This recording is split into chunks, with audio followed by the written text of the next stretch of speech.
Hello everyone, welcome back to our new video. Today, I'm going to show you how to enable camera on Snapchat in just a few simple steps. When you open your Snapchat app on your mobile, you might see this type of error.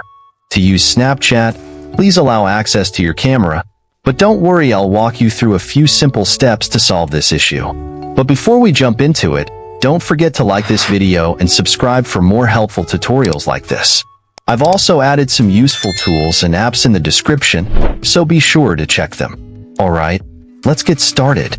To enable camera access on Snapchat, first, open the settings of your mobile device. Once you are on your phone's settings screen, scroll down and tap on Apps.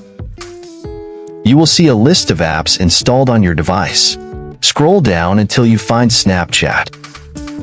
Once found, tap on it. Here, you will see various settings. Find and tap on App Permissions. You will see a list of permissions. Find and select Camera from here. On the new screen, you'll notice that your Snapchat camera is set to Don't Allow. You need to select Allow only while using the app from the available options. Once you've selected Allow, go back to your mobile app list and open Snapchat. Now, you won't see any errors. You can use Snapchat and its camera features without any issues.